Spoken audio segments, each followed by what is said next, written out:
So I'm actually finally working on it. The personal rig is in progress, and I'm really going to build it this time, you guys. So I've got the case back from Mountain Mods.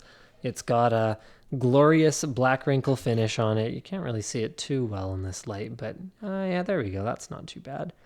Looks just beast. There's a couple small imperfections on the case, but I'm over it. I've gotten over it, so I'm not over it, but there's not a whole lot I can do about it at this point, short of restripping and then repowder coating the case, which is probably going to cost me around $500. So it ain't happening. So yeah, I've got everything scattered like all over the place. Here's my T-Virus res. There we go. Well, I guess I could actually do something about the exposure level there. There you go.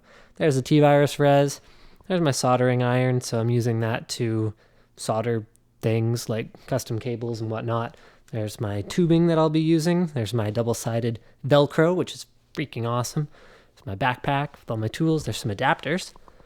So those are some Molex to quad SATA adapters that I may or may not be using to power the drives. There's my front bay radiator. So it's a dual 120 mil. Actually, it's funny. My radiators are about as spread out as anything. Check this out. There's my quad radiator sitting here on the table along with my MCP 655 pump. I won't be using that Luna block, so that's for something else. Won't be using that power supply either. That's for something else as well. Acer notebook, also for something else. So, oh yeah, this TJ10, also for something else. So let's get into the actual personal rig itself. I'm still going, I blocked all the light. Still going with the XFX 80 Plus Platinum 1000 watt power supply for the main reason that the fan doesn't turn on when the system is not using any power, like when it's under idle. Wow, I can really hear my breathing in this mic. I'm using a bit of a different mic setup, so bear with me here, guys.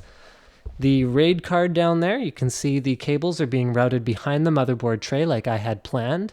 The Asus Zonar card actually has a custom sleeved connector on it, so this is a, here we go, 4-pin Molex that I've sleeved using MDPCX sleeving, so it's extremely clean looking.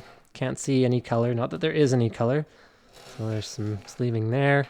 Making custom cables like this is most of the work of a build like this, and I'm probably not going to overdo it, so anything that's not going to be seen, I don't think I'm going to put this sort of level of detail into it.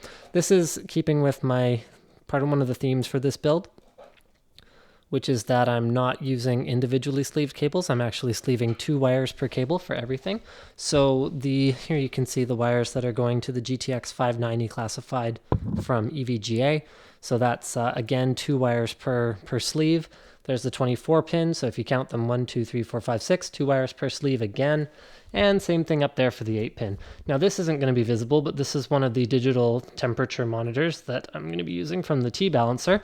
So that's going to tuck back there, so that you don't actually see it. So that's the one that I'll be using to monitor air temperatures, and that's going to control these fans and these ones right here, because those are the ones that are really going to be cooling the actual chipset here. So that way the temperature sensor directly controls the cooling in the area around the temperature sensor. There, actually, I guess I'll just use the zoom instead of moving around.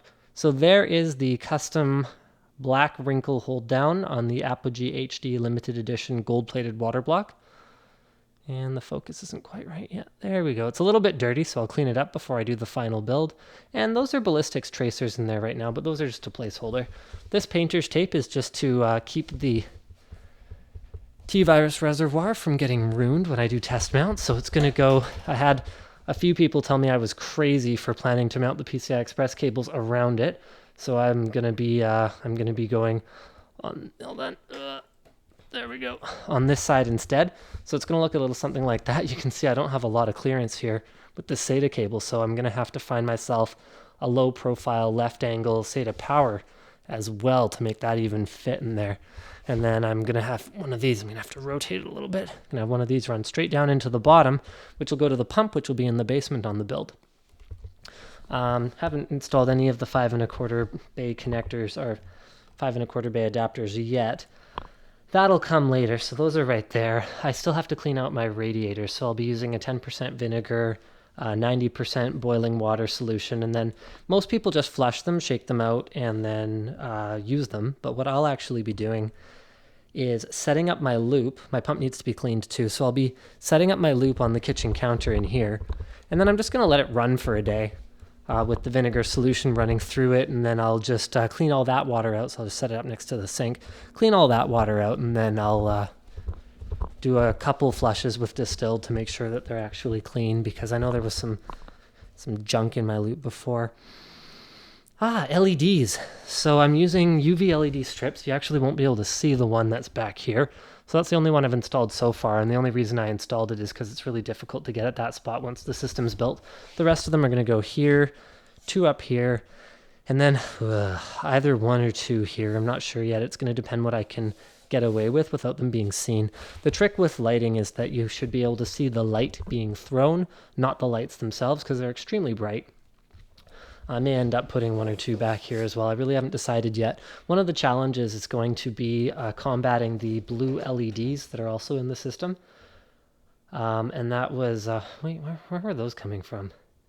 Yeah, I don't have any. What was the problem? No, I think the problem was when I lit this guy up, the cathode in there makes the coil in the T-virus glow so bright that it was overpowering anything that I tried to do on the tubing, because the tubing wasn't as UV reactive as this. So I don't want to end up with a ton of blue light. I want to end up with UV blue glow on the appropriate components. So that'll be the UV blue tubing, the UV blue fans, and the UV blue T-virus, as well as this UV blue cable, although you won't be able to see much of that one because it's just going to sneak in back here, and that's about all you're going to see of it. So the quad rad's going to go in the basement, dual rad's going to go in the front, and overall it's going to look kind of like this, although you can't really get a good feel for it with the light reflecting off it funny like that, but there you go. The back will look kind of something like that. Haven't really decided if I'm going to leave the sound card in there or not, because I have an Essence 1 that I'm going to be using for my headphones. What else do we have on here?